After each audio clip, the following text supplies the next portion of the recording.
Hi my beautiful viewers, ಹೇಗಿದ್ದೀರಾ? ಎಲ್ಲರೂ ಚೆನ್ನಾಗಿದ್ದೀರಾ ಅಲ್ವಾ? Welcome back to Lanchana's life style.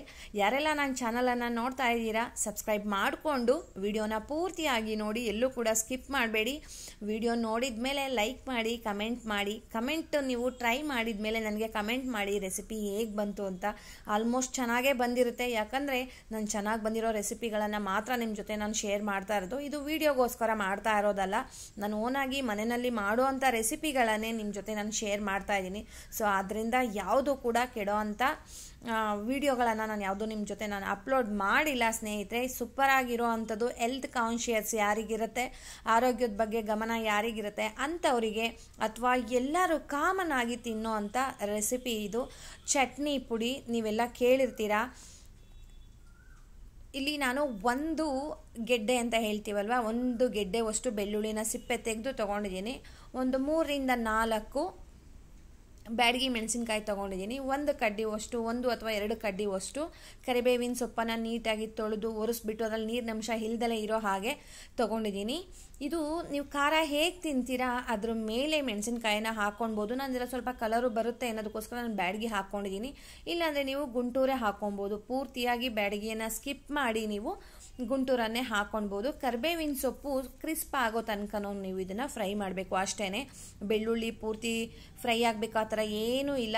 ಎಣ್ಣೆ ಏನು ಹಾಕ್ಕೊಂಬೇಡಿ ಸ್ನೇಹಿತರೆ. ನೀವಿದು ಹೆಸರು ಕೇಳಿರ್ತೀರಾ, ಹುಚ್ಚೆಳ್ಳು ಅಂತ ಹೇಳಿಬಿಟ್ಟು. ಇದೊಂದು ಚಟ್ನಿ ಪುಡಿ ಇತ್ತು ಅಂದರೆ ಪಲ್ಯ ಆಗ್ಬೋದು, ಸಾಂಬಾರು ಆಗ್ಬೋದು, ಒಂದು ಟೇಸ್ಟ್ ಒಂದು ಕೈ ಜಾಸ್ತಿ ಅಂತ ಹೇಳ್ಬೋದು. ಸೊಪ್ಪಿನ ಪಲ್ಯಗಳಿಗಂತೂ ಇದನ್ನು ಹಾಕಿಬಿಟ್ರೆ ಆಹಾ ಏನು ಚೆನ್ನಾಗಿರುತ್ತೆ ಅಂತೀರಾ, ತುಂಬ ಚೆನ್ನಾಗಿರುತ್ತೆ. ಮತ್ತು ಯಾರಿಗಾದರೂ ಈ ಅರಿಣಿಯ ಅಂತ ಆಗತ್ತೆ, ಆ ಥರ ಆಗಿರೋರಿಗೆ ಗೊತ್ತಿರೋ ಅಂಥವ್ರು ಹುಚ್ಚೆಳ್ಳನ್ನು ಹೇಳ್ತಾರೆ, ಇದನ್ನು ಜಾಸ್ತಿ ಚಟ್ನಿ ಪುಡಿ ಆಗ್ಬೋದು, ಚಟ್ನಿನಲ್ಲಿ ಹಾಕ್ಬೋದು, ಉಪಯೋಗಿಸಿ ಚೆನ್ನಾಗಿ ತಿನ್ನಿ ಅಂತ ಅಂದ್ಬಿಟ್ಟು ಹೇಳ್ತಾರೆ. ಮತ್ತು ಯಾರಿಗೆ ಶೀತ ಶರೀರ ಇರುತ್ತೆ ಅಂಥವ್ರಿಗೂ ಕೂಡ ಇದನ್ನು ಪ್ರಿಸ್ಕ್ರೈಬ್ ಮಾಡ್ತಾರೆ, ಅಂದರೆ ತಿನ್ನಿ ಅಂತ ಅಂದ್ಬಿಟ್ಟು ಹೇಳ್ತಾರೆ. ಯಾರಾದರೂ ಗೊತ್ತಿರೋ ಅಂಥವ್ರು ಹೇಳ್ತಾರೆ. ಆಲ್ಮೋಸ್ಟ್ ಡಾಕ್ಟರ್ ಸಜೆಸ್ಟ್ ಮಾಡ್ತಾರಲ್ವ ನನಗಂತೂ ಗೊತ್ತಿಲ್ಲ, ಬಟ್ ಆ ಥರ ಇರೋರಿಗೆ ಇದನ್ನು ಸಜೆಸ್ಟ್ ಮಾಡ್ತಾರೆ. ಮತ್ತು ಕಾಮನ್ ಆಗಿ ಎಲ್ಲರೂ ಕೂಡ ತಿನ್ಬೋದು. ನಮಗೆ ಇದನ್ನು ಹುರಿದಿರೋದು ಹೇಗೆ ಗೊತ್ತಾಗುತ್ತೆ ಹುಚ್ಚೆಳ್ಳು ಅಂತ ಕೇಳಿದ್ರೆ, ಚಟಪಟ ಅಂತ ಇರುತ್ತೆ, ಅಷ್ಟಂದರೆ ಸಾಕು ಸ್ನೇಹಿತರೆ. ಮತ್ತು ಜಾಸ್ತಿ ಏನು ಫ್ರೈ ಮಾಡೋದು ಬೇಡ. ಈಗ ತೆಗೆದಿಟ್ಕೊಂಡಿದ್ದೀನಿ, ಅದು ತಣ್ಣಗಾಗಿದೆ. ಅದ್ರ ಜೊತೆ ನಾನಿಲ್ಲಿ ಕೊಬ್ಬರಿ ಪುಡಿಯನ್ನು ಹಾಕ್ತಾ ಇದ್ದೀನಿ. ನೀವು ನಮಗೆ ಕೊಬ್ಬರಿ ಪುಡಿ ಏನು ಬೇಡ, ಪ್ಯೂರ್ ಆಗಿ ನಮಗೆ ಹುಚ್ಚೆಳ್ಳು ಚಟ್ನಿ ಪುಡಿನೇ ಬೇಕು ಅಂದರೆ ನೀವು ಕೊಬ್ಬರಿ ಪುಡಿಯನ್ನು ಸ್ಕಿಪ್ ಮಾಡ್ಕೊಂಡ್ಬಿಡ್ಬೋದು. ಒಂದು 1/4 ಟೀ ಸ್ಪೂನಷ್ಟು ಹಿಂಗನ್ನು ಹಾಕಿದ್ದೀನಿ. ಸ್ವಲ್ಪ ಒಂದು 2 ಇಂಚಷ್ಟು ನಾನು ಇಲ್ಲಿ ಒಣ ಹುಣಸೆ ಹಣ್ಣನ್ನು ತೊಗೊಂಡಿದ್ದೀನಿ, ಒಣಗಿರೋ ಅಂಥದ್ದು. ಕಲ್ಲುಪ್ಪು ಹಾಕಿದ್ದೀನಿ ರುಚಿಗೆ. ಸ್ವಲ್ಪ ಅರಿಶಿಣ ಹಾಕೋದ್ರಿಂದ ಒಂದು ಪ್ರಿಸರ್ವೇಟಿವ್ ಅಂತ ಹೇಳ್ಬೋದು. 1 ಸ್ಪೂನಷ್ಟು ಬೆಲ್ಲ ಹಾಕ್ತಾ ಇದ್ದೀನಿ. ಮತ್ತು ನಾವೇನೆಲ್ಲ ಹುರಿದು ಇಟ್ಕೊಂಡಿದ್ವಿ ಅಲ್ವಾ, ಬ್ಯಾಡಗಿ ಮೆಣಸಿನ್ಕಾಯಿ, ಕರಿಬೇವಿನ ಸೊಪ್ಪು, ಹಾಗೆ ಬೆಳ್ಳುಳ್ಳಿ, ಇಷ್ಟನ್ನು ಹಾಕಿ ಮಿಕ್ಸಿನಲ್ಲಿ ಗ್ರೈಂಡ್ ಮಾಡೋಣ ಸ್ನೇಹಿತರೆ. ನೀರೇನು ಹಾಕಬಾರ್ದು, ಡ್ರೈಯಾಗಿ ಮಾಡಬೇಕು. ಮತ್ತು ಇದನ್ನು ಹೇಗೆ ಮಾಡಬೇಕು ಅಂದರೆ ಒಂದೇ ಸಲ ಆನ್ ಮಾಡಿ ಬಿಟ್ಬಿಡಬಾರ್ದು, ಆಫ್ ಆ್ಯಂಡ್ ಆನ್ ಮಾಡ್ತಾ ಇರಬೇಕು.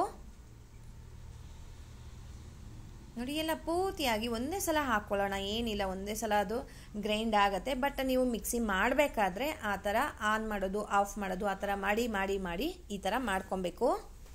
ನೋಡ್ತಾ ಇರ್ಬೋದು ಎಷ್ಟು ಚೆನ್ನಾಗಾಗಿದೆ ಅಂತ. ಈ ರೀತಿಯಾಗಿ ನೀವು ಫೈನ್ ಅಂತ ಏನು ಆಗೋದಿಲ್ಲ, ಇದು ಫೈನ್ ಪೇಸ್ಟ್ ಥರ ಏನು ಆಗೋದಿಲ್ಲ, ಪೌಡರ್ ಥರ. ಈ ರೀತಿಯಾಗಿ ನೀವು ಮಾಡಿಕೊಂಡ್ರೆ ಸೂಪರಾಗಿರೋ ಅಂಥ. ಒಂದು ಡ್ರಾಪು ಕೂಡ ನಾನು ಇದಕ್ಕೆ ಎಣ್ಣೆ ಹಾಕಿಲ್ಲ ಸ್ನೇಹಿತರೆ. ನಿಮಗೆ ಗೊತ್ತಿರೋ ಹಾಗೆ ಎಣ್ಣೆ ತುಪ್ಪ ಏನು ಬೇಡ. ನೀವು ತಿನ್ನಬೇಕಾದ್ರೆ ಬಿಸಿ ಅನ್ನಕ್ಕೆ ಸ್ವಲ್ಪ ತುಪ್ಪ ಮತ್ತು ಚಟ್ನಿ ಪುಡಿ ಹಾಕ್ಕೊಂಡು ತಿಂತಾಯಿದ್ರೆ ತುಂಬ ಟೇಸ್ಟಿಯಾಗಿರುತ್ತೆ. ಮತ್ತು ಇದನ್ನು ಯಾರೂ ಕೂಡ ಮಿಸ್ ಮಾಡಬೇಡಿ, ಆರೋಗ್ಯಕ್ಕೆ ತುಂಬ ಅಂದರೆ ತುಂಬ ಒಳ್ಳೆಯದು. ಇದ್ರ ಬಗ್ಗೆ ಒಂದು ವಿಡಿಯೋನೇ ಹಾಕ್ತೀನಿ, ಅಷ್ಟು ಹೆಲ್ತ್ ಬೆನಿಫಿಟ್ಸ್ ಇದೆ. ಸೊ ಈ ರೀತಿಯಾಗಿ ಈ ಒಂದು ಚಟ್ನಿ ಪುಡಿಯನ್ನು ಮನೆಯಲ್ಲಿ ಪ್ರಿಪೇರ್ ಮಾಡ್ಕೊಳ್ಳಿ. ವಿತೌಟ್ ಫ್ರಿಡ್ಜ್ ನೀವು ಇದನ್ನು ಕೊಬ್ಬರಿ ಹಾಕಿಲ್ಲ ಅಂತ ಏನಾದರೂ ಹೇಳಿದ್ರೆ 1 ತಿಂಗಳು, 2 ತಿಂಗಳು, 3 ತಿಂಗಳು ತನಕ ಇಟ್ಟರೂ ಕೂಡ ಇದೇನೂ ಆಗೋದಿಲ್ಲ. ಯಾಕೆಂದರೆ ಎಲ್ಲ ನಾವು ಡ್ರೈ ರೋಸ್ಟ್ ಮಾಡಿರೋದ್ರಿಂದ ತುಂಬ ದಿನ ಇಡ್ಬೋದು. ಫ್ರಿಡ್ಜ್ನಲ್ಲಿ ಇಟ್ಟರಿಂದ ನೀವು ವರ್ಷಾನುಗಟ್ಟಲೆ ಇಡ್ಬೋದು ಸ್ನೇಹಿತರೆ, ಏನೂ ಆಗೋದಿಲ್ಲ. ಸೊ ನಾನಿಲ್ಲಿ ಒಂದು 100 ಗ್ರಾಮಷ್ಟು ಅಷ್ಟೇ ಹುಚ್ಚೆಳ್ಳು ತೊಗೊಂಡಿದ್ದು, ನಿಮಗೆ ಕ್ವಾಂಟಿಟಿ ಹೇಳಿರಲಿಲ್ಲ, ಅದಕ್ಕೆ ಹೋಗ್ಬರಲ್ಲ. ಬಾಯ್ ಸ್ನೇಹಿತರೆ.